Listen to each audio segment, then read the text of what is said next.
Hi, I'm Zoe, and I'm a marketing coordinator at FSUIP. And I'm Vanessa, graphic designer at FSUIP. We are part of the IP Diversity and Inclusion team. Part of our mission as a team is to create resources and opportunities for individuals to develop and understand their own personal identities while gaining a respect for others' identities and lived experiences. We hope you choose to explore your identities, embrace other cultures, better understand your peers, and embark on an experience of a lifetime. To get started, let's first talk a bit about study abroad. What exactly is study abroad? At international programs, we believe it's an experience worth sharing. At FSU, this means taking courses for FSU credit in a unique location while experiencing a culture unlike your own. You will make lifelong friends, learn skills in cross-cultural communication, and use the city as your classroom. Study abroad means small class sizes, opportunities to foster relationships with your professors, enhanced educational experiences, and of course, seeing the world. FSU is ranked in the top 10 universities for study abroad, and international programs has been providing these life-changing experiences for over 60 years. Today we want to talk a bit about what study abroad looks like in the context of various identities. To illustrate this, we'll use the Iceberg model of culture. This model was developed by anthropologist Edward T. Hall, and we feel it illustrates our point well. According to this model, culture is like an iceberg, with 10% of culture categorized as easily observable, or surface culture, and 90% categorized as difficult to observe, or deep culture. Let's dive into what these two types of culture mean in the context of diverse identities as you consider embarking on your own study abroad journey. When studying abroad, as well as on campus here in Tallahassee, you may encounter greater awareness of how your identities impact your experience and your peers. Surface culture is all the elements of culture that you can observe, hear, touch, and experience, like music, art, food, and language. These experiences are typically your initial connections to a new culture. When you study abroad, you will have opportunities to experience surface culture as you try new foods, interact with locals, use the city as your classroom, and more. You'll feel like a local living in the heart of the city and getting to experience the holidays and festivals taking place around you. These are ways to experience surface culture wherever you are. Deep culture is all aspects of culture that are difficult to observe.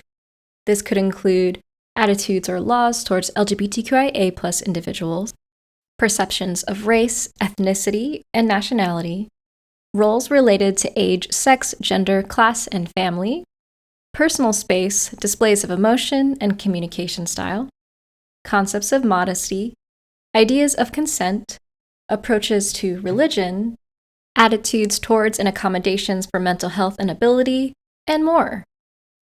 These aspects of culture can take some getting used to, and it's okay if you experience culture shock when you're first encountering deep culture. The goal isn't necessarily to adopt these aspects of culture as your own, but to have an awareness and understanding of these differences. Just because they may be different doesn't mean they are wrong. Studying abroad gives you the opportunity to practice cross-cultural communication.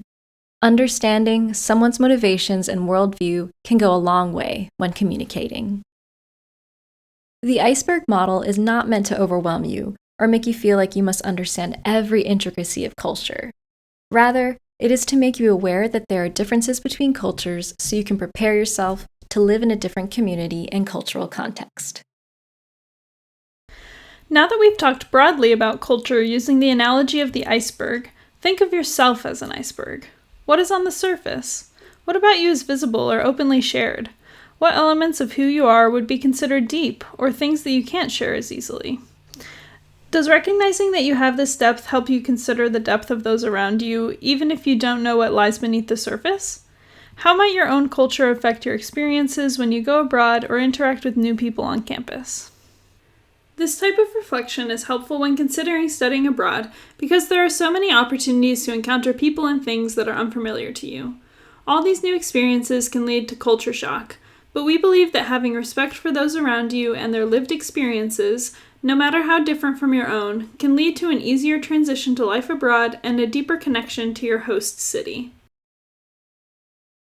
IP's Diversity and Inclusion team is here to help. We've compiled various resources for you to help better prepare you to go abroad, and we're here to assist you if you need anything. The International Programs website has a diversity inclusion page where you can find the Mapping Your Identities Guide, which outlines resources for a variety of social and personal identities. Connect with us on social media. Find us at FSUIP on Instagram, Twitter, Facebook, Spotify, Pinterest, and TikTok. We encourage you to check out the Knowles Abroad podcast to hear from IP alumni about their experiences abroad. You can also reach us at ip-diversity@fsu.edu. We hope this presentation helps you as you encounter differences in culture here on campus in Tallahassee, and also encourages you to consider having an experience of a lifetime with FSU international programs.